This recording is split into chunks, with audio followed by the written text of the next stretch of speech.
嗨，大家好，我是木頭人。我常常發磨刀的影片啊，那我發現大家對磨刀這個題材啊，其實很有興趣哦。那我也很清楚哦，其實很多想學木工的木友啊，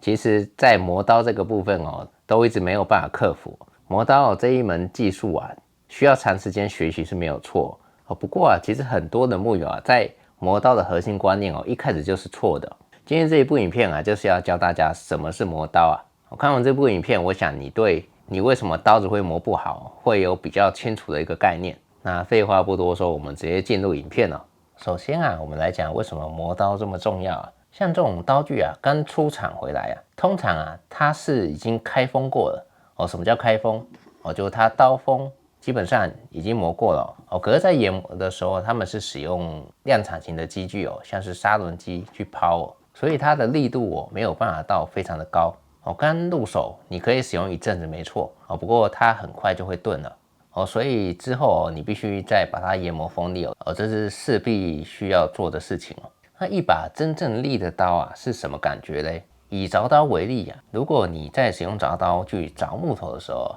哦，木片可以像紙一樣薄薄的削起來，幾乎沒有任何阻力啊。鑿刀切進木頭啊，並不是硬鑿進去，是滑進去的。在操作的時候，力氣哦並不是在對抗阻力，反而是在控制我们鑿的方向。那反過來說，如果刀鈍啊，你就要花2-3倍的力氣哦。那木頭表面哦，不光是哦鑿下去會撕裂哦，表面很不平整哦，我們做出來的作品啊，它的精度就會很差哦。所以磨刀啊是木工的一個基本功哦，是木工的基礎。很多人學到後期啊，會把磨刀這件事哦完全的放棄掉，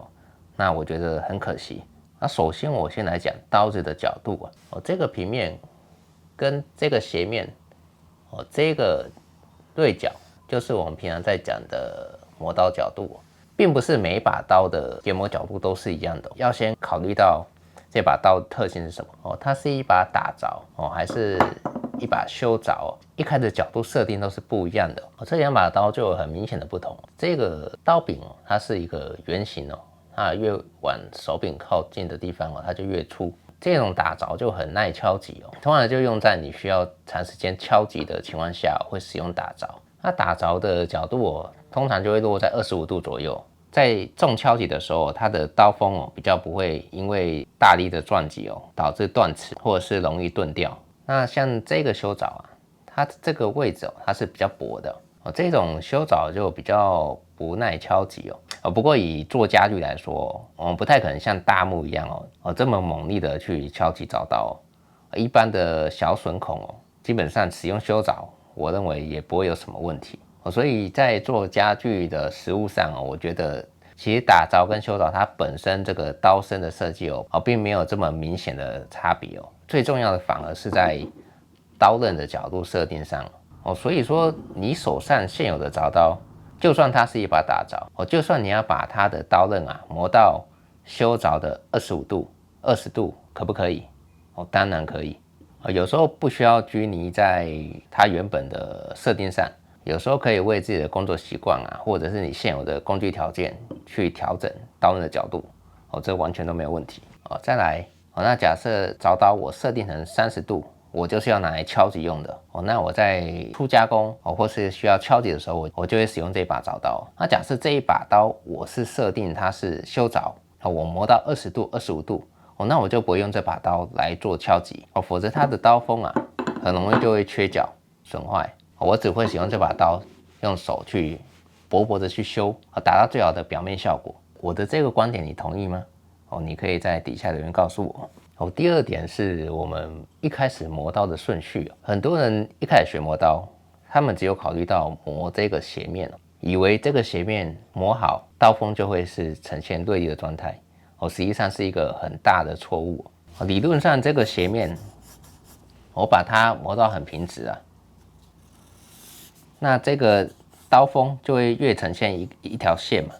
它就越尖銳嘛。可是你如果這個平面沒有去研磨平整的話，使用高精度的顯微鏡去看它可能就會是這樣子的一個樣子哦。雖然我目測看起來它刀鋒是非常尖銳的，可是實際上這個平面如果沒有經過研磨，你只磨斜面，那最後放大鏡看下去就是會有缺角，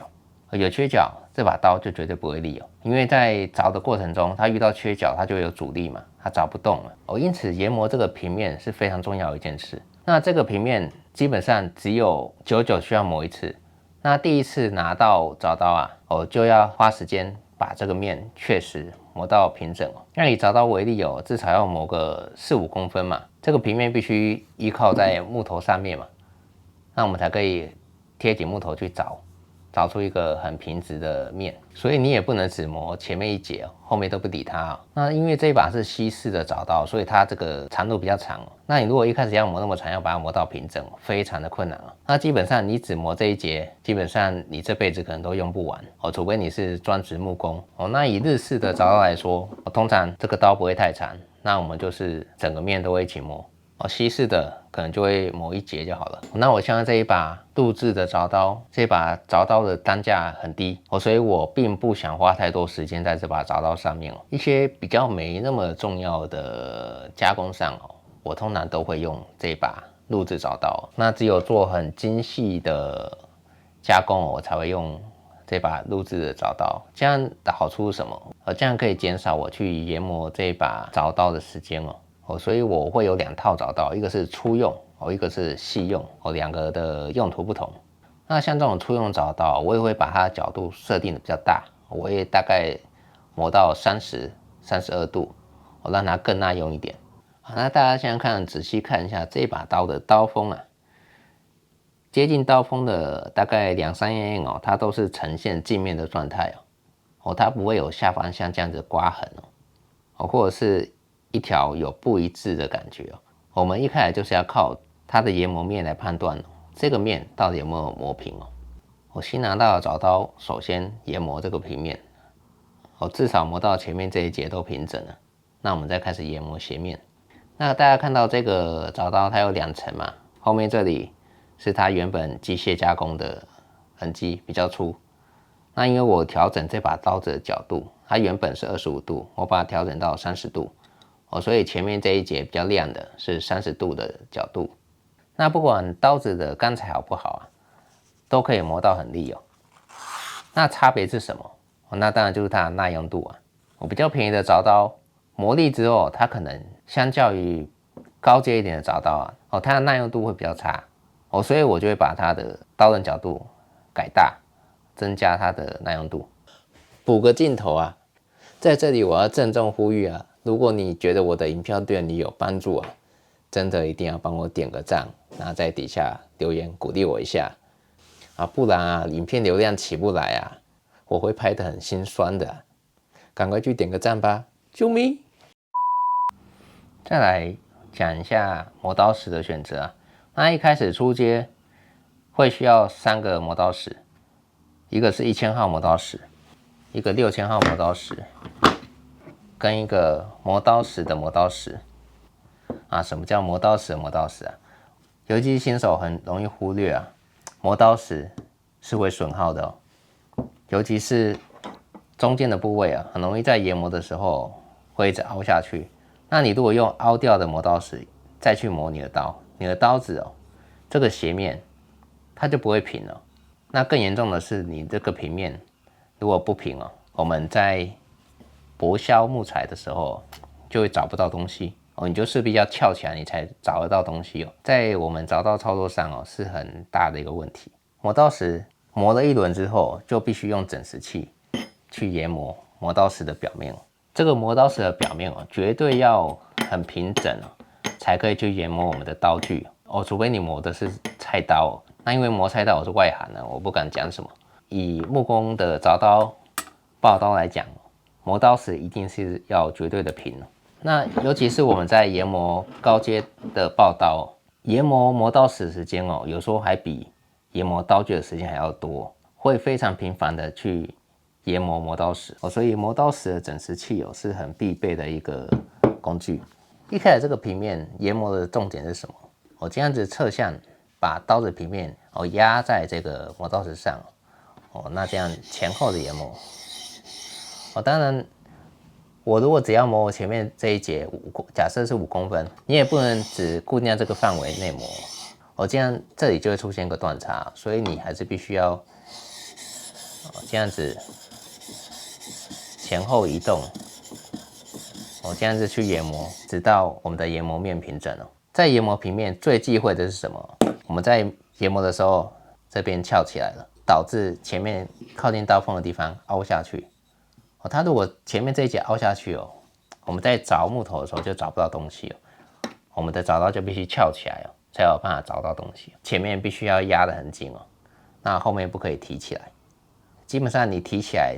你只要磨一陣子哦，前面這一節就毀掉了，因為它就凹下去了。那我們就必須把前面這一節全部都磨掉，我才可以救這把鑿刀。那從初始1000號磨平整了之後，再換到6000號，我再磨平整，我才可以回到1000號磨這個斜面哦。那磨這個斜面哦，對很多人來說是很難的一件事情哦。大家要把這個斜面確實壓在這個磨刀石上面研磨，對很多人來說非常困難哦。那這個部分是需要練習的哦。你不花個幾個月時間哦，這樣子練習磨這個斜面哦，你可能不會有感悟哦。當你練到一個程度之後，你就會突然發現，你會突然領悟到什麼哦。這個就是技術的累積啊。那當然是要加水研磨，因為我今天沒有要示範怎麼磨。那大家在研磨的鑿刀之後啊，一定會遇到一個問題啊，而且這個問題連我剛開始學也都是會遇到。這是大家的必經之路哦，就是會把這個斜面啊磨成一個圓弧哦，它已經不是一個平直的平面了哦，它是一個圓弧。你把尺放到這個斜面，如果它會這樣晃動，它找不到一個絕對平面，它這個面只有一個點哦，可以碰到尺哦，那你這個斜面就是磨圓了。斜面磨圓有什麼問題哦？就等於說你以後在磨鑿刀的時候，你這個斜面抵在磨刀石上哦，它就是會一直晃嘛。因為你沒有一個絕对平面嘛，所以也代表你根本不知道你有沒有磨到刀鋒啊，或者說你為了磨到刀鋒你一直壓前面那這個角度就越來越大，越來越大，而且會消耗你很多的時間新手要怎麼解決這個問題最簡單的方法就是買一個磨刀輔助器，像這樣子的磨刀輔助器它價格不貴，從100-200塊到3-4千塊的都有。那一開始當然不需要買太好它使用方式也很簡單，那鑿刀可以夾在下面這裡，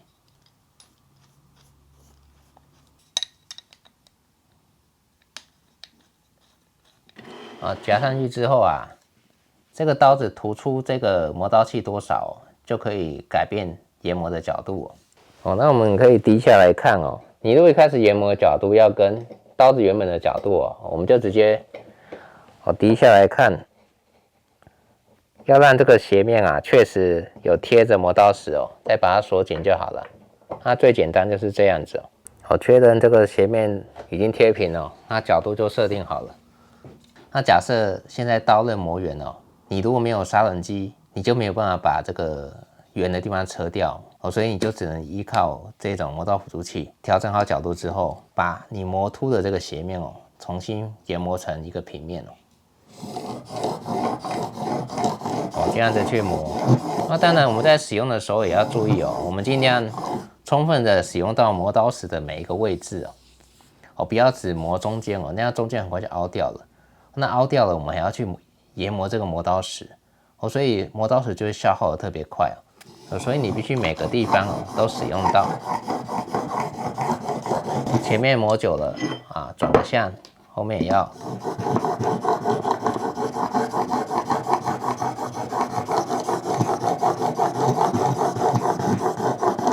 大概就是像這樣子去研磨，使用這種方法來把我們磨壞的刀子去做修正。那修正完之後磨刀我們就可以繼續練習練習手磨。那大家可能會好奇，那為什麼我不都用磨刀輔助器就好了？那其實也可以沒有說不行可是以我的觀點來說，我覺得研磨刀具還是學習木工的一個基礎，我覺得大家還是應該持續的學習不要去放棄所以說磨刀輔助器是個輔助它可以修正我們的刀具。那修正完之後，我們再來繼續練習。突出的這個斜面以新手來說，你要把它磨平是非常非常困難的一件事情所以我建議還是搭配輔助器把它磨平，我們再來繼續做練習。哦，等到你已經可以確實磨好鑿刀斜面，我們就可以不需要這個輔助器了。以前我剛開始學磨刀的時候，我也買了很貴的磨刀輔助器啊，一個3、4千塊我也買，那最後我也是把它賣掉了。當你使用到最後，磨刀輔助器效率其實沒有很高，因為你每次研磨的時候都需要設定，而且磨刀輔助器其實它比較適合西式的鑿刀使用，我覺得這是一個最好的學習方法。大家還有一個很多人會忽略的重點，鑿刀的平面需要整理嘛，可是你並不需要常常去整理它。一開始買來之後，確實的把這個面整理到很平整，之後我們刀子鈍了，我們都只磨斜面，絕對不要再用你的初始再去研磨這個平面了。只有收卷刃的時候才需要再回到這個平面做研磨，把卷刃收掉，這樣反覆把它收掉。那除非你的鑿刀使用很久了，那這個面有受損，或者你的鑿刀這邊的蛋已經接近刀鋒快破了，那才需要再整理這個平面了。這樣子你的這個平面比較不會說在之後反覆磨礪的狀態下去凹陷。當然前提是你第一次磨的時候這個平面有確實把它磨平。再來講講磨刀機像我是有需要比較大量去研磨鑿刀的情況所以我有買水磨的磨刀機，還有砂輪機那也有很多人私訊問我，磨刀機到底好不好用啊？那怎麼買啊？那對我來說其實磨刀機我只會用在中階以下的刀具做使用比較高階的刨刀鑿刀我都不會使用磨刀機來操作。磨刀機我們如果要換底石它那個圓形底石其實是很麻煩嘛，你要一直反复拆，因為磨刀石的番數这麼多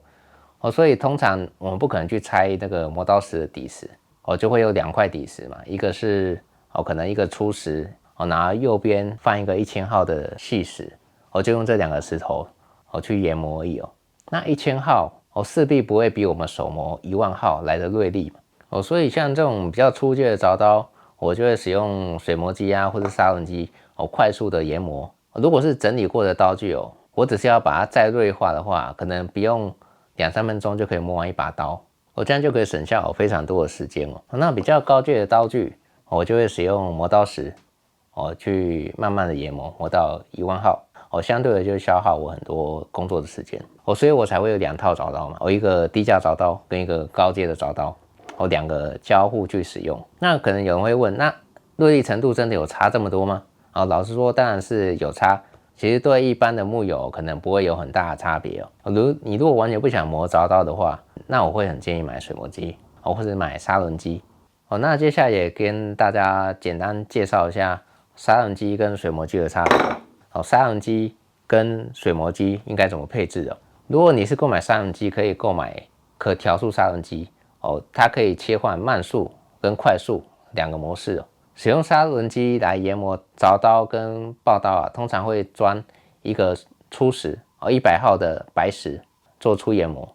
那另一邊會鑽布輪，布輪使用綠色的研磨膏做最後拋光所以只會用100號研磨石跟拋光輪去研磨這把鑿刀。那大家可能會想，100號會利嗎？我跟你講說，絕對會利，而且銳利度也可以做到消脂的程度這個研磨的重點都在最後的拋光那因為砂輪機它是圓的嘛所以我們在研磨刀具的時候，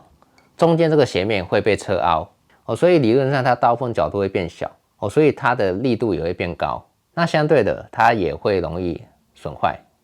因為它變尖了嘛就很容易斷或是鈍掉。那它最大的優勢就是可以快速研磨，快速的銳化所以你就算鈍了，我們也可以在5分鐘之內快速把它磨礪非常適合完全不想學磨刀的人只是砂輪機的操作比較難一點因為它沒有水降溫所以在研磨到刀鋒的時候，它很容易就退火了所以我們才需要慢速砂輪機。那你必須不斷的沾水研磨，沾水研磨才可以讓這個刀子不退火。那水磨機就沒有這問題了不過價格就差距很多。如果以砂輪機來講，加上我剛剛說的那2個輪子，可能5000塊以內可以搞定。錄製的水磨機大概10000上下可以解決那如果是我最近買的 Tomac 這個牌子的話，就要到5萬以上所以價格是非常高的那以一般的 DIY 用戶，我真的不建議買 Tomac 哦，除非你錢很多，那沒有關係，你就買，真的很好用。錄製水磨機跟 Tomac 的差別到底在哪裡？最大的差別，我覺得是在周邊的輔具，還有在一些微調上啊 ，Tomac 絕對是好用很多。那實際上到底差在哪，我就不展開了，因為這個要講太久了。哦，總之 Tomac 如果是100分的話，錄製水磨機大概是70分吧，感覺差蠻多的。不過我覺得還是很好用啊。那你如果問我對想學習磨刀的人最好的配置是什麼？哦，那我真的可以給你推薦。哦，第一個100號磨刀石、6000號磨刀石、磨刀石整石器，那再搭配調速砂輪機、100號的底石跟布輪、輕土。手磨的時候，磨圓的斜面可以用砂輪機快速的把中間車凹。那在研磨鑿刀的時候，它就只有刀鋒跟斜面最底下會接觸到磨刀石，就可以很快速的把刀子磨利。那你也可以練習手磨的穩定度。你不怕說把斜面磨圓了，還要煩惱怎麼把它磨平。那你如果不想買砂輪機，就搭配磨刀輔助器。那你如果想進一步了解桌上級砂輪機搭配布輪如何拋光我們的刀具啊，如果對這部影片有興趣，可以在底下留言告訴我。如果想看的人多啊，我就可以考慮再來拍一部影片，跟大家介紹一下。好，那這一部影片差不多就到這結束了。希望這部影片有幫到你啊，對磨刀的學習有一個比較清楚的認識。好，那最後提醒大家，手磨啊，絕對是需要練習的，並不是說看個影片就會了。你真的必須長時間的不斷去練習，你才會有所感悟。那你如果對學習高質感的木工家具有興趣啊，可以去報名我的木工線上課程木匠學院。除了教你怎麼做家具以外，也會像這集影片一樣啊，會有一個比較深入的學習。有時候啊，其實學木工並不是做東西啊，你如果沒有一個很清楚的觀念你是很難學會這項技能。那對課程有興趣就點擊底下資訊欄的鏈接，去官網看看吧。那我們就下次見嘍，拜。